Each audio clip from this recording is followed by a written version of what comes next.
The education market over the last 12 months in particular in recruitment has been very fluid. It's quite a dynamic sector. It has a lot of external pressures from local government, central government in terms of how it's run. And again, we're seeing sort of schools become a little bit nervous about the funding and the cuts that are coming in the spending review on the 20th of October. We've seen more demand than supply as ever. There's more vacancies out there than there is teachers to fill them, which has been the case in the UK now for some years. And NQT numbers have been at a record high. A lot of people that went through the recession and decided to move away from the sectors in the private sector have become PGCE qualified and come into the teaching market. We've seen a lot of changes in the primary market. You would have seen the press regarding a serious lack of male teachers in primary, which is a real shame. So schools are trying all they can to attract male primary teachers as role models into the marketplace. We've seen this year the General Teaching Council be scrapped, so the government's already changing the market for the next 12 months. We'll see how it goes.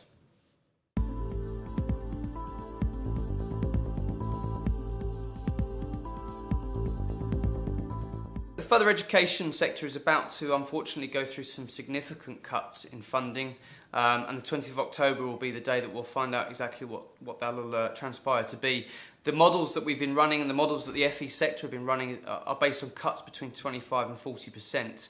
At the top end of the scale, if it's 40%, then that's going to be sort of potentially 80,000 job losses across the sector and potentially 800,000 less learning spaces for children and young adults, which would be quite an impact.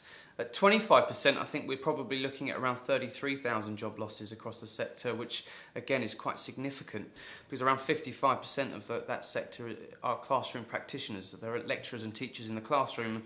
I think they'll try and protect that element of the sector. It's going to be large-scale redundancies. I think we'll see colleges moving towards zero-hour contracts and visiting lecturers, VTs they call them. And these are individuals that are called upon at any given time to come and teach in the college but don't have set working hours or set courses to run. And from a recruitment point of view, we're seeing colleges move out to tender and asking sort of the private sector and agencies such as Reed Education to come in and manage that supply pool for them. That can be anything up to 200, 300 staff that will manage for that college and supply back in. So it should be interesting to see how it goes. I think there'll be a much more fluid temporary market in further education once the cuts are done.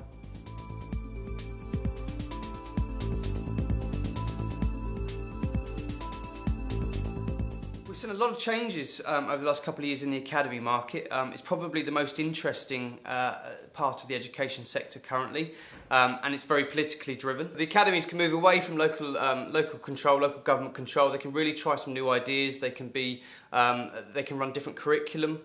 They can pay more in terms of salaries to the teachers, which is a big thing, which means that there'll be competition throughout secondary schools and academies, particularly in large cities and London in particular.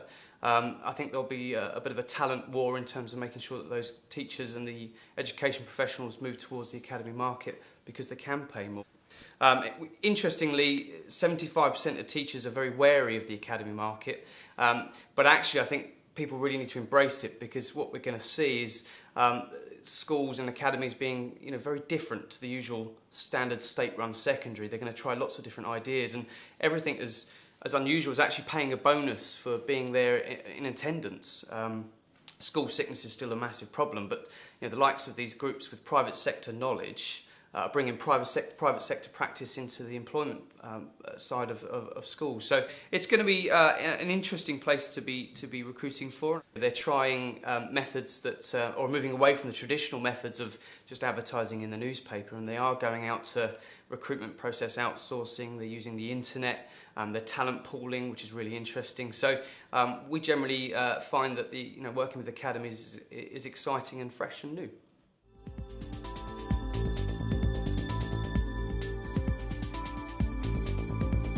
The academy sector is looking for dynamic teachers, dynamic education professionals and great classroom practitioners, but we're also seeing a move from, as the recession hit, a lot of the city and a lot of finance and bankers ran off to do a PGCE and become qualified in teaching, and those individuals actually suit the academy market very well because they have private sector experience, and that's welcomed in the classroom at that level. They're looking for people that will embrace change, will embrace differences within the system, because academies now can move away from the national curriculum. They can decide their own curriculum, they can decide their own courses. They're going to want individuals that are probably industry experts. So, you know, if you're an individual from the world of finance, then, you know, coming in and teaching maths from a much more work experience base will be quite interesting.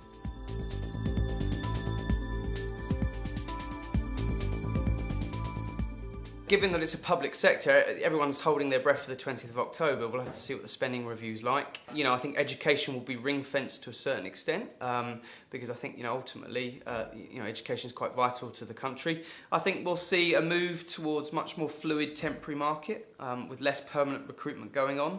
I think schools will move towards potentially recruiting a core amount of staff and then doing a top-up process where they'll go to market to bring temps in at certain times of the academic year to cover their needs. I think we'll see a blurring of job roles.